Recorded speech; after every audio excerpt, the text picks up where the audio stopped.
नमस्कार दोस्तों, आप सभी का स्वागत है हमारे चैनल ट्रोसेंट एस्ट्रो में। हमारी हमेशा से कोशिश रही है कि आप सभी के लिए हम नई जानकारी लेकर आए। तो आज फिर हम आप सभी के सामने मौजूद हुए हैं एक नया विषय लेकर, जो है सिंह राशि। कैसे होते हैं सिंह राशि के लोग, कैसे होता है सिंह राशि के लोगों का व्यवहार। सिंह राशि के लोग बहुत ही ज्यादा निडर और साहसी होते हैं। ये लोग एकदम से अपनी बात दूसरों के सामने रख लेते हैं। तो इसी विषय को लेकर आज हमारे साथ मौजूद हुए हैं डॉक्टर राजवेद शास्त्री जी। शास्त्री जी, बहुत बहुत स्वागत है आपका। धन्यवाद। शास्त्री जी, जैसे कि हम सबके मन में ये सवाल आता है कि जो हमारी राशि है वो किस हिसाब से हम माने। हम जन्म तिथि के हिसाब से उसे माने या फिर नाम के हिसाब से। जैसे कि कुछ लोग होते हैं जिनको अपनी जन्म तिथि पता नहीं होती, तो वो किस हिसाब से अपनी राशि को माने। देखिए, कहते हैं जब भी व्यक्ति का जन्म होता है, उसी समय से उसको अपनी क्रियाओं और अनुभूति, नक्षत्र, ग्रह, राशि और किस दिशा के अंतर्गत जाना है, ये सभी चीजें उसके साथ सुनिश्चित हो जाती हैं। अब विषय आता है व्यक्ति के जन्म के साथ, वो सुनिश्चित है। यदि आपके पास आपकी जन्म तिथि बिल्कुल सही है और समय अनुसार आपने कुंडली बनवाई है, वहां पर जो भी आपकी राशि निकल कर आती है, जैसे मेष, मिथुन, कर्क, तुला आदि, यथा कोई भी राशि वो आ जाए, उसी राशि के अनुसार हम उसको श्रेष्ठ मानते हैं और उस जन्म राशि के हिसाब से ही हम उसके जीवन, भविष्य, व्यवसाय, नौकरी आदि इन विषयों के ऊपर चर्चा करते हैं। यद्यपि किसी कारणवश से बहुत सारे व्यक्ति ऐसे भी हैं, यदि हम कुछ प्राचीन पीढ़ियों को देखें, कि वो कहते हैं कि हमारे पास जन्म का समय सुनिश्चित नहीं है। हमारी माता ने, किसी ने लिखा नहीं, उस जमाने में कोई नोट नहीं करता था, तो हम किस प्रकार से देखें। यद्यपि हम देखते हैं भारतीय संस्कृति में श्री राम का नाम बहुत ही अग्रणीय रहा है।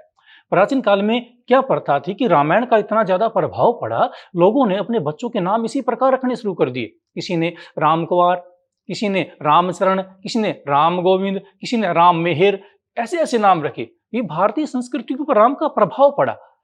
इसी भांति से यद्यपि किसी व्यक्ति का नाम राम किशन लिख दिया माता पिता ने, अब वो राम किशन नाम तो रख दिया, परंतु ये सत्य है कि इसकी जन्म कुंडली के अनुसार नहीं रखा गया है। लेकिन दिन में से यदि उसको 10 व्यक्ति भी संबोधित करते हैं, यदि वो दिन में 10 व्यक्तियों से बात करता है, तो ये मान लीजिए कि 10 व्यक्तियों ने उसके नाम का उच्चारण किया है। राम किशन, राम किशन, राम और श्री कृष्ण दो देवताओं का नाम उच्चारण कर रहे हैं। ये परमात्मा का ऐसा आशीर्वाद बन जाता है, जातक पर जो नाम उसका रखा जाता है वही नाम उसी की राशि के अनुसार उसको प्रभावित करना शुरू कर देता है।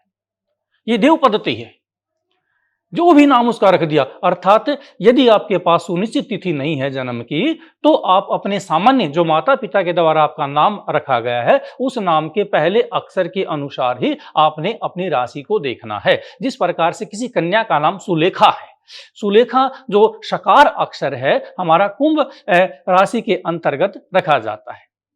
इस प्रकार से वो अपने जीवन की भविष्य रेखाएं और अन्य व्यवसायों के बारे में उस राशि को देखकर वो अपने आने वाले विघ्नों और आने वाले अच्छे समय की जानकारी प्राप्त कर सकते हैं।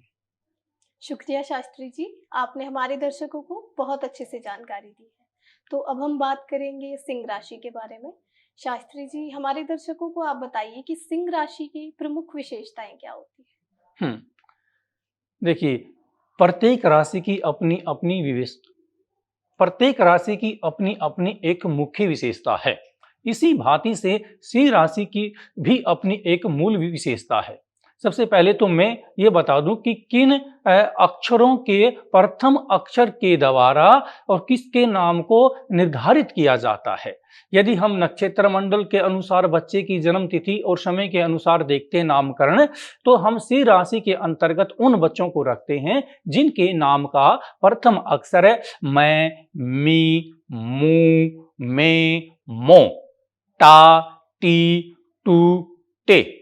इन अक्षरों से जिनके नाम रखे जाते हैं, जैसे टेक चंद, मीना कुमारी, इनको हम सिंह के अंतर्गत रखते हैं।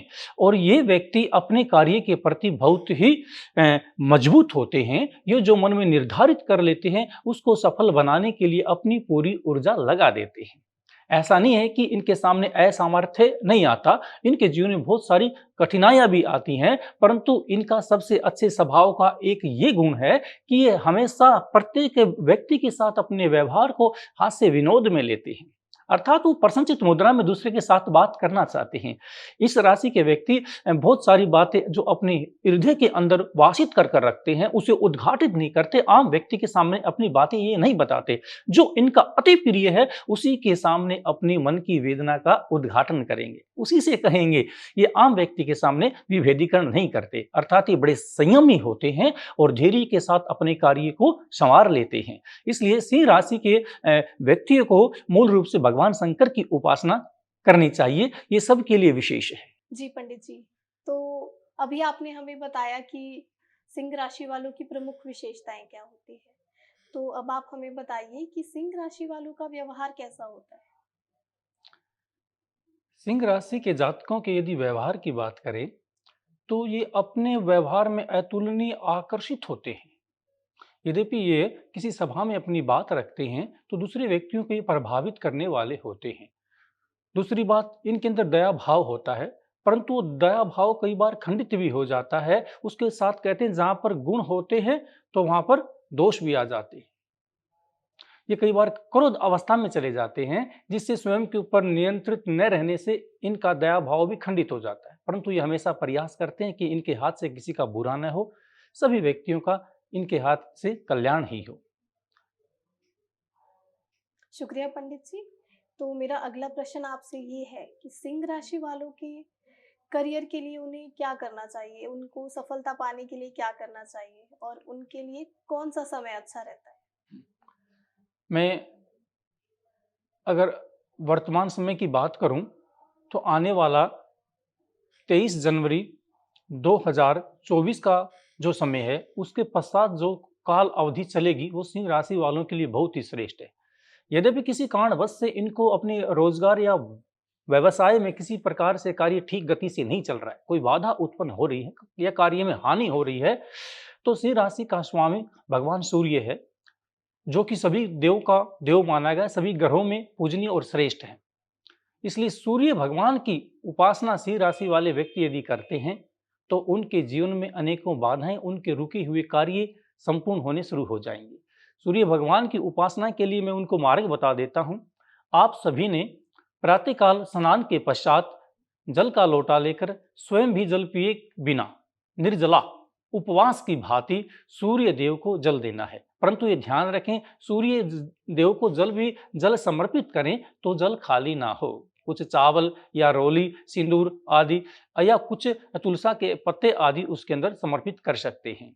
गंगा जल उसके अंदर मिलाएं तब जल को समर्पित करें। परंतु एक बात का यहाँ विशेष ध्यान रखें, जहां पर हम जल को सूर्य देव को समर्पित करें, समर्पित करने का अभिप्राय हमारा यह है कि हम सूर्य देव को जल पिलाने के लिए आए। यदि घर में कोई अतिथि भी आ जाता है तब भी हम बड़े सम्मान के साथ उसे जल पिलाते हैं, किसी ट्रे आदि में रखकर पिलाते हैं।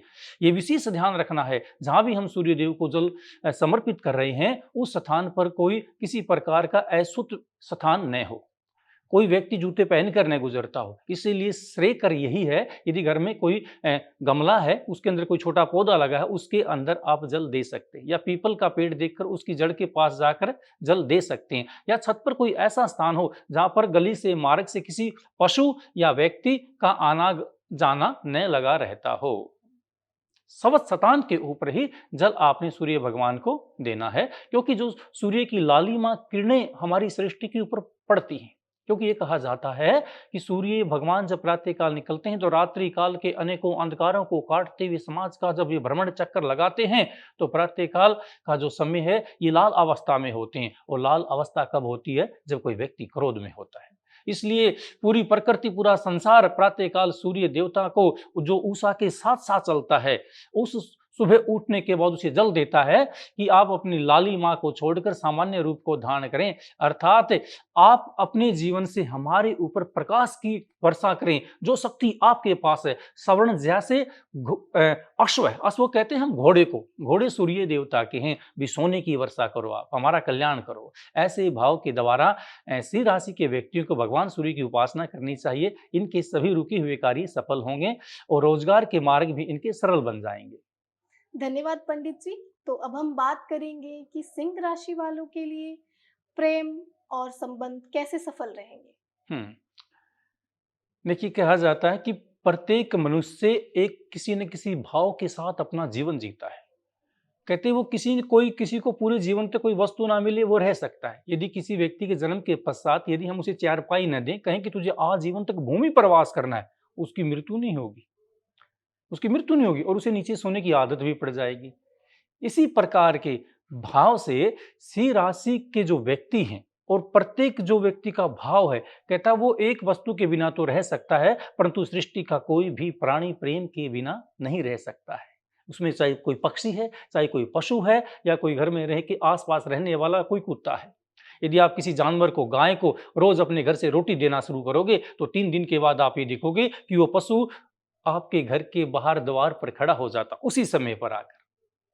कुत्ते के सामने यदि रोटी डालोगे तो उसको पता लग जाता है इस समय पर इनके घर में खाना बनता है और ये बाहर रोटी डालते हैं, उस समय पर वो कुत्ता उसी द्वार पर पहुंच जाता है।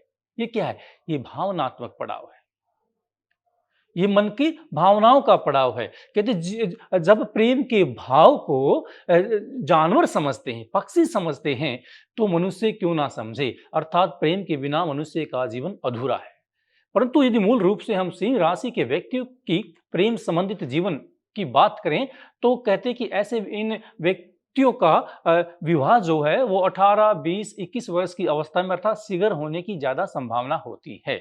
और ये प्रेम के प्रति थोड़े चंचल स्वभाव के होते हैं, कुछ सीमाओं को ये लांघ भी देते हैं, परंतु ये अंतिम समय तक उस प्रेम को प्राप्त करने की इच्छा रखते हैं। कहीं न किसी किसी कारण से इनके जीवन में बाधाएं भी आती हैं और उन बाधाओं का ये सामना भी करते हैं। परंतु इनको लगे यदि मेरे प्रेम से संबंधित मेरा जीवन ठीक नहीं चल रहा है, ये केवल उसके लिए नहीं कि जो अविवाहित हैं, यदि आपका विवाह हो चुका है, पत्नी के साथ आपके विचार ठीक से नहीं मिल रहे हैं, तो आपको भगवान श्री कृष्ण का उपवास रखते हुए और गीता का पाठ करना चाहिए।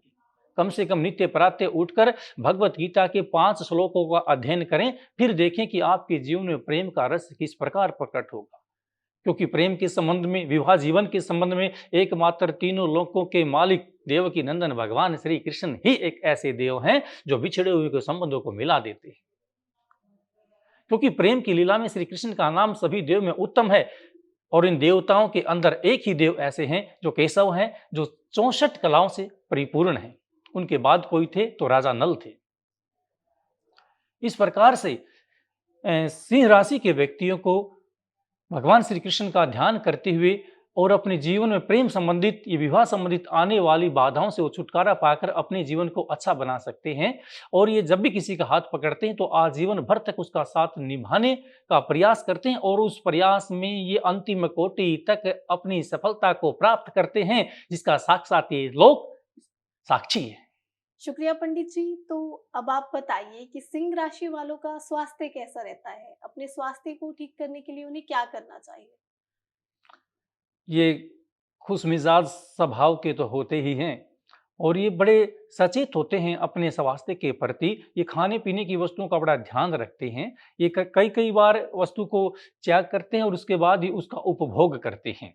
लेकिन इनके स्वास्थ्य संबंधित मूल रूप से इस राशि के व्यक्तियों को शराब, मांसाहार आदि इन चीजों से दूर रहना चाहिए। संगति का विशेषकर ध्यान रखना चाहिए। वैसे तो ये शरीर से लंबे सुदृढ़ होते हैं और हल्के गेहुए रंग के ये पाए जाते, घुंघराले इनके बाल भी मिलते हैं।